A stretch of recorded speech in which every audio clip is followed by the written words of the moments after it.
കേരളത്തെ നടുക്കിയ വെഞ്ഞാറമൂട് കൂട്ടക്കൊലയുടെ യഥാർത്ഥ കാരണം കണ്ടെത്താൻ സമഗ്രമായ അന്വേഷണത്തിലാണ് പോലീസ്. അഫാൻ എന്ന 23-കാരൻ സ്വന്തം സഹോദരനെയും പ്രായമായ മുത്തശ്ശിയെയും അടക്കം 5 പേരെ ക്രൂരമായി കൊന്നത് സാമ്പത്തിക കാരണങ്ങൾ കൊണ്ട് മാത്രമാണ് എന്ന് പോലീസ് കരുതുന്നില്ല. പ്രതി ഒറ്റയ്ക്കാണ് കുറ്റകൃത്യം ചെയ്തത് എന്ന് ഇതിനകം കിട്ടിയ CCTV ദൃശ്യങ്ങളിൽ നിന്ന് വ്യക്തമായിട്ടുണ്ട്. 3 സ്റ്റേഷൻ പരിധികളിലായി നടന്ന കൊലപാതകങ്ങൾ വ്യത്യസ്ത സംഘങ്ങളായിട്ടാണ് പോലീസ് അന്വേഷിക്കുന്നത്. എന്താണ് കൊലപാതക കാരണം എന്നതിനെക്കുറിച്ചും പ്രതി ലഹരിക്കടിമപ്പെട്ടിരുന്നോ എന്നതിനെക്കുറിച്ചും വ്യക്തത വരുത്തേണ്ടതുണ്ട്. നിലവിൽ പ്രതി നൽകിയ മൊഴിയുടെ അടിസ്ഥാനത്തിൽ ആദ്യം കൊലപ്പെടുത്തിയത് ഉമ്മൂമ്മയാണ് എന്ന് പോലീസ് വ്യക്തമാക്കുന്നുണ്ട്. ഇവരുടെ പക്കൽ നിന്ന് മാല കവർന്നതായും പോലീസ് പറയുന്നു.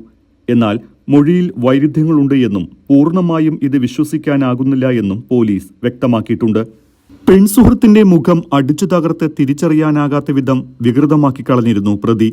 ഇത്രയും മൃഗീയമായ കൊലപാതകം നടത്തണമെങ്കിൽ പ്രതി ലഹരിക്കടിമപ്പെടുകയോ അല്ലെങ്കിൽ മറ്റെന്തെങ്കിലും സ്വാധീനമോ ഉണ്ടാകുമെന്നാണ് കരുതുന്നത്.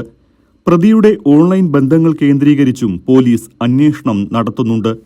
വെഞ്ഞാറമൂട്ടിലെ സ്കൂൾ പഠന കാലയളവിൽ തുടങ്ങിയ പ്രണയമാണ് അഫാനും ഫർസാനയും തമ്മിൽ. അഞ്ചലിലെ കോളേജിൽ PG വിദ്യാർത്ഥിനിയാണ് ഫർസാന. പഠിക്കാൻ മിടുക്കിയായിരുന്നു. ട്യൂഷന് പോകുന്നുവെന്നാണ് ഫർസാന ഇന്നലെ വീട്ടിൽ പറഞ്ഞത്. വൈകിട്ട് 3:30 വരെ ഫർസാന വീട്ടിലുണ്ടായിരുന്നു. പിന്നാലെ കാമുകൻ അഫാൻ വീട്ടിലേക്ക് കൂട്ടിക്കൊണ്ടുപോകുകയായിരുന്നു. വീടിന്റെ മുകളിലത്തെ നിലയിലെ മുറിയിലെത്തിച്ച ശേഷമാണ് അഫാനയെ കൊന്നത്. മുനയുള്ള ആയുധം ഉപയോഗിച്ച് തലയിൽ കുത്തിയാണ് കൊലപാതകമെന്ന് പോലീസ് പറയുന്നു. മുഖമാകെ വികൃതമാക്കിയ നിലയിലായിരുന്നു. പേരുമലയിലെ കൂട്ടക്കൊലപാതക വിവരം പുറത്തറിഞ്ഞപ്പോഴാണ് ഫർസാനിയും ഉൾപ്പെട്ടതായി നാട്ടുകാർക്കും ബന്ധുക്കൾക്കും വ്യക്തമായത്. 2 ദിവസം മുൻപ് പെൺകുട്ടിയുമായി അഫാൻ ബുള്ളറ്റിൽ യാത്ര ചെയ്യുന്നത് അഫാന്റെ ബന്ധു കണ്ടിരുന്നു. ഫർസാനിയുടെ തലയ്ക്ക് പ്രതി തുരുതുര അടിച്ചുവെന്നാണ് പോലീസ് പറയുന്നത്. ഫർസാനിയുടെ തലയിലെ മുറിവ് വളരെ ആഴത്തിലുള്ളതാണ്.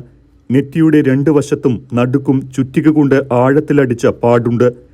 താൻ മരിച്ചാൽ കാമുകി തനിച്ചാകുമെന്ന് കരുതിയാണ് ഫർസാനിയെ കൊലപ്പെടുത്തിയത് എന്നാണ് അഫാന്റെ മൊഴി. ഫർസാനിയുടെ മരണമറിഞ്ഞ് പൊട്ടിക്കരഞ്ഞ പിതാവ് സുനിലിനെ ആശ്വസിപ്പിക്കാൻ ബന്ധുക്കൾ ഏറെ ബുദ്ധിമുട്ടി. അഫാന്റെ മുത്തശ്ശി സൽമ ബീവി 95 വയസ്സ്, സഹോദരൻ അഫ്സാൻ 13 വയസ്സ്, പിതൃസഹോദരൻ അബ്ദുൽ ലത്തീഫ് 60, ലത്തീഫിന്റെ ഭാര്യ സജിദ ബീവി 55 വയസ്സ്, വെഞ്ഞാറമൂട് മുക്കന്നൂർ സ്വദേശി ഫർസാന എന്നിവരാണ് അഫാന്റെ ആക്രമണത്തിൽ കൊല്ലപ്പെട്ടത്. തലയ്ക്ക് ഗുരുതരമായി പരിക്കേറ്റ അമ്മ ഷമിയെ ആശുപത്രിയിൽ പ്രവേശിപ്പിച്ചിരിക്കുകയാണ്. ചുറ്റിക കൊണ്ടാണ് ഇയാൾ ആക്രമണം നടത്തിയത് എന്ന് പോലീസ് പറഞ്ഞു.